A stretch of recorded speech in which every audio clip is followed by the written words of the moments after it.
먼저 어제 제가 기도 부탁을 드렸는데 부천에 있는 예수교회에서 8시에 집회를 해서 10시 훌쩍 넘게 그렇게 끝났습니다. 여러분이 기도해 주셔서 너무너무 감사하고 부흥회는 성공적으로 잘 끝나게 됐습니다. 다시 한번 감사를 드립니다. 오늘 말씀은 예수님을 굉장히 곤혹스럽게 만드는 그런 말씀이었습니다. 왜냐하면 예수님을 꼼짝 못하게 하는 그런 일이었기 때문입니다. 이 여인이 가는 마다가 현장에서 잡혀서 왔어요. 사실은 어디로 데려와야 되냐면 이 제사장에게 데려가서 재판을 받고 공개 처형시키는 게 맞습니다. 그런데 예수님께 데리고 왔어요. 왜 예수님께 데리고 왔을까요? 오늘 성경에 나오는 것처럼 예수님을 공경에 빠뜨려서 꼼짝 못하게 해서 예수님도 함께 예수님을 잡아가려고 하는 그런 의도가 있었습니다. 그러니까 이 여인과 함께 예수님도 돌로 치려는 그런 생각을 갖고 있었던 거죠. 생각해 보세요. 이 여인에게 사형을 해야 된다. 그러면 사랑을 그렇게 외치더니 사랑을 역행하는 역설자구만. 당신은 위선자야. 이렇게 말하려고 준비하고 있었던 거죠. 반대로 그래도 용서해야 된다. 그러면 모세의 율법을 범한 그 죄로 인해 예수님도 꼼짝없이 끌려갑니다. 신성 모독죄니까요. 이러지도 저러지도 못하는 이 상황에서 아주 충격적인 말을 합니다. 죄 없는 자가 먼저 돌로 치라. 이렇게 말합니다. 죄 없는 자가 먼저 돌로 치라. 누구에게 누가 먼저 돌을 치라는 거예요? 그 중에 제가 가장 경한 사람, 그 사람입니까? 군중들을 바라보면서 예수님이 죄 없는 자가 먼저 돌로 치라. 참 답답한 겁니다. 이 두려움에 떨고 있는 여인에게는 사형 판결과 같은 그런 모습이었습니다. 그러면서 예수님이 뭐라고 하냐면 이렇게 땅에다가 쓱 글씨를 쓰는 거예요. 땅에 글씨를 썼어요. 무슨 글씨를 썼을까?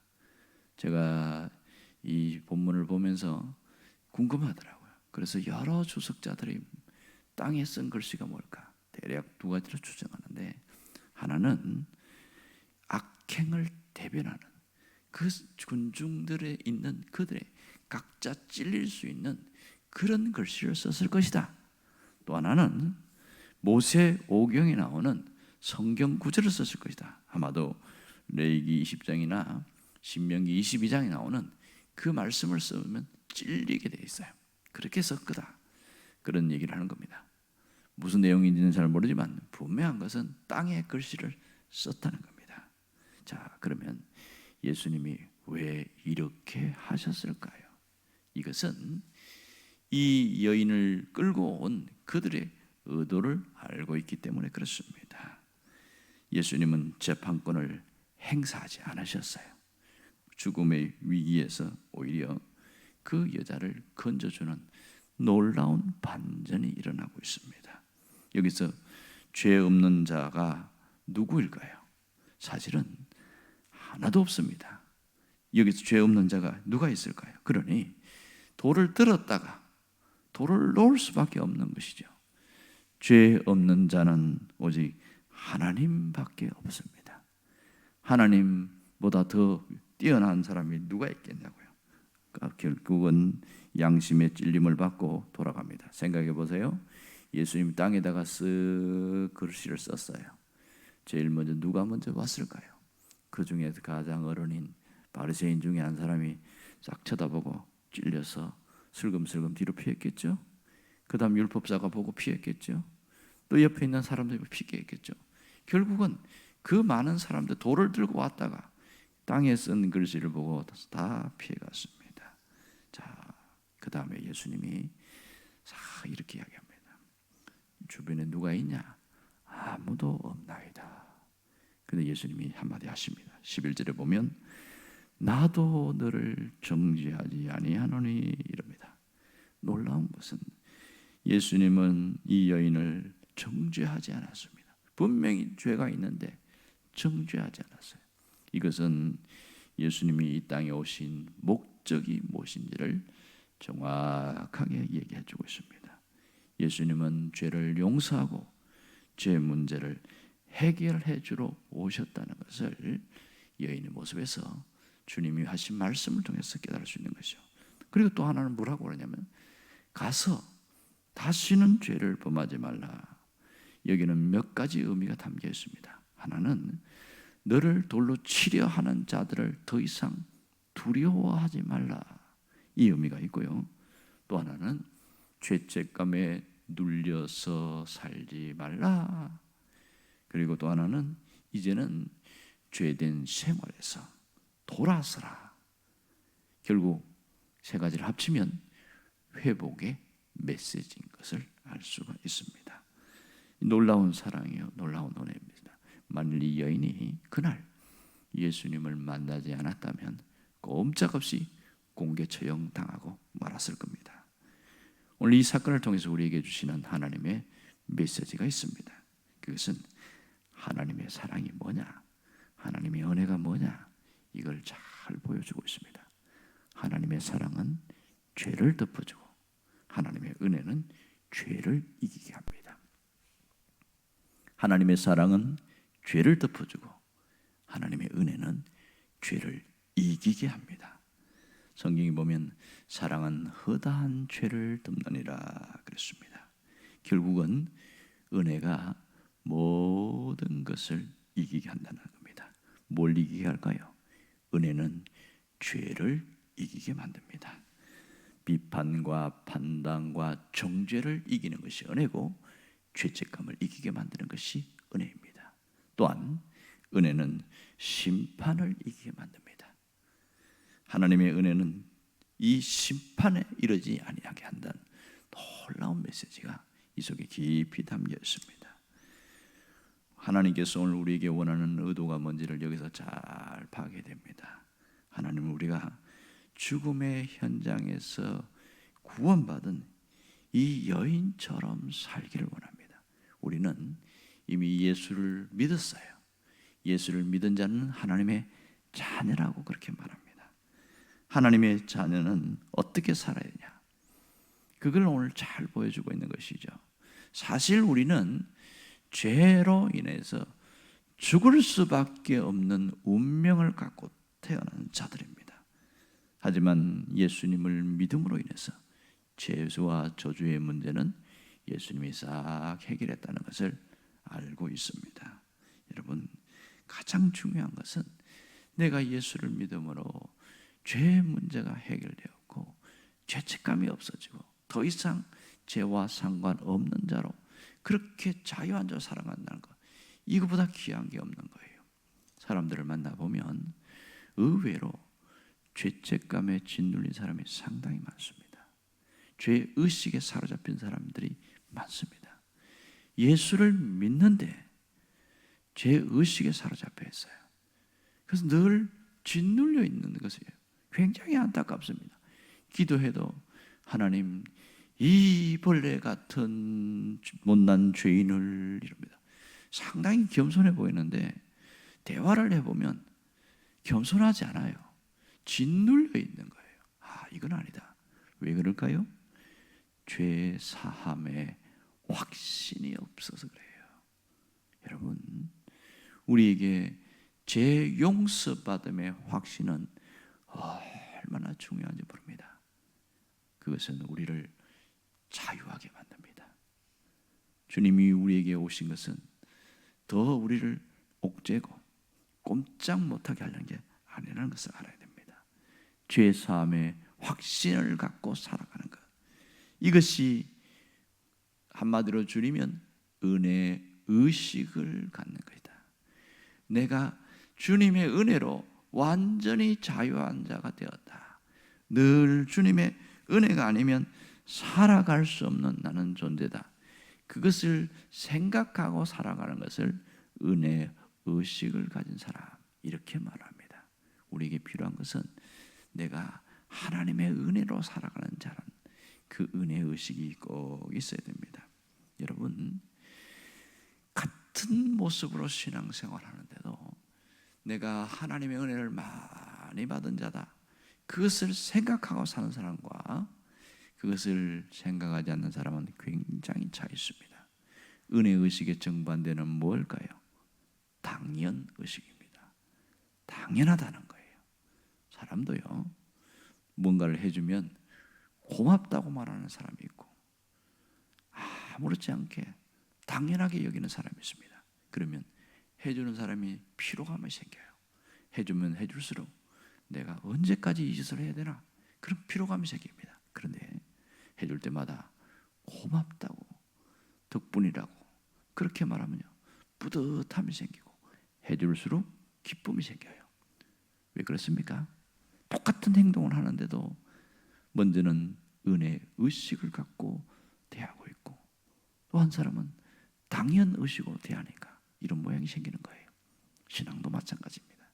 하나님 앞에서 은혜 의식을 갖고 사는 사람과 당연 의식을 갖고 사는 사람은 신앙생활 자체가 완전히 다릅니다.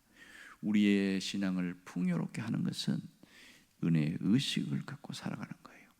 작은 것 하나 응답된 것, 하나님이 회복시킨 것, 하나님의 은혜입니다, 하나님 감사합니다, 저절로 나오게 되어 있습니다. 그러니 은혜 의식을 가진 사람은 입술에 감사가 자연스럽게 나오는 거예요.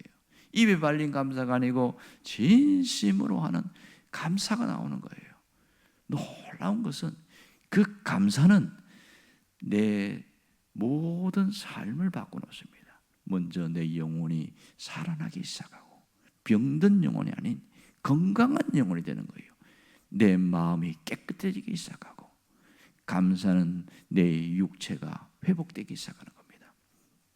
이걸 연구를 해서 실제로 미국에서 한번 병원에서 한번 연구 조사를 한 적이 있대요. 그냥 약을 주면서 실험을 한 거죠. 부탁을 드린 거예요. 오늘 하루에 100번씩만 감사하세요 이렇게 시켰어요. 그러니까 약을 주면서 꼭 약을 주면서 약을 먹지 말고 하나님 감사합니다, 날 도와준 간호사도 감사하고 의사도 감사하고 그리고 보이지 않는 하나님도 감사하고, 하여튼 이렇게 해서 시켰어요. 약을 주면서. 그리고 한 곳은 아무 말도 하지 말고 그냥 먹으라고 그랬어요. 아무 말도 하지 말고. 이렇게 해서 석 달이 지났어요. 놀라운 것은 똑같은 환자예요. 같은 병을 앓고 있는 환자인데 하루에 100번씩 감사를 의도적으로 시켰어요. 실험했죠. 돈을 받고 했으니까. 그랬더니 이 사람은 몸이 확 좋아지는 거예요. 엄청난 변화가 생긴 겁니다. 그래서 어떤 분이 책을 썼는데 책 제목이 감사의 힘 이렇게 써놨습니다. 감사의 힘. 감사는 병도 고친다 이렇게 써놨습니다. 얼마나 놀랍습니까? 내 입술의 감사는 내 마음만 깨끗해지는 게 아니라 육체의 병도 이기게 하는 능력이 있습니다. 그것이 어디서 나올까요? 은혜 의식에서 나오는 겁니다. 여러분, 우리가 신앙생활하면서 하나님의 은혜가 나를 살린다는 이 개념은 절대로 놓치면 안 됩니다. 하나님의 은혜가 나를 살린다는 거죠. 하나님의 은혜는 내 영혼을 살리고 내 마음을 회복시키시고 내 삶을 일으키는 능력이다. 이거 하나 붙드는 사람은요, 하나님의 은혜를 사모합니다. 하나님, 내게 은혜를 주세요. 은혜 없으면 저는 살 수가 없습니다. 하나님의 은혜로 오늘도 살게 해주세요. 이 은혜에 대한 사모함이 있는 사람은요, 삶이 달라요. 그리고 사람이 얼마나 겸손한지 그저 고맙죠, 감사하죠. 너무 사람이 달라지는 거예요. 놀라운 것은 얼굴 표정이 달라집니다. 이렇게 시켰어요. 공부도 하고 하면서 자매님, 하나님의 은혜로 살아야 합니다. 하나님의 은혜는 내 영혼을 살리고 내 마음을 새롭게 하고 내 삶을 일으키는 능력입니다. 꼭 은혜를 사모하며 사세요. 실천을 하라고 시켰어요. 숙제를 준 거죠. 그랬더니 남편이 교회를 나왔어요. 그래서 남편하고 목사님하고 얘기하는데 어떻게 해서 교회를 나왔습니까? 이 부인이 교회를 몇 년 다녔는데 갑자기 달라졌다고. 뭐가 달라졌어요? 얼굴이 달라졌어요. 그러는 거예요. 어떻게 달라졌습니까? 얼굴이 환해졌대요. 그리고 자기에게 대하는 태도가 옛날에는 말로 툭툭 쏘면서 찔고 짜증이 났다는 거예요.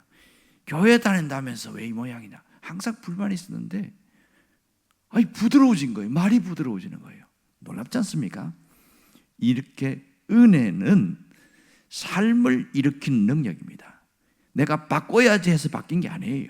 하나님의 은혜가 그 속에 스며들어가니까 말도 달라지는 겁니다.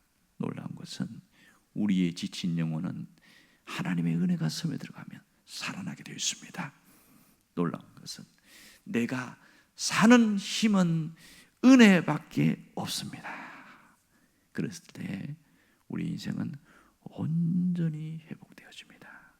하나님 우리에게 원하는 것은 회복이에요.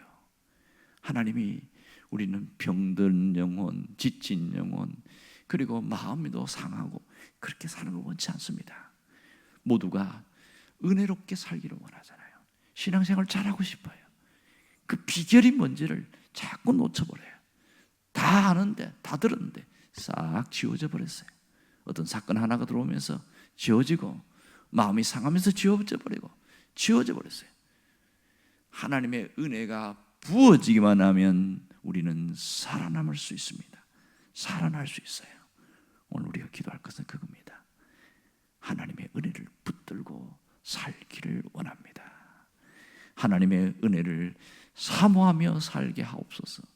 내가 이렇게 살겠습니다. 이 결단이 있을 때에 여러분의 마음은 절대로 병들지 않습니다.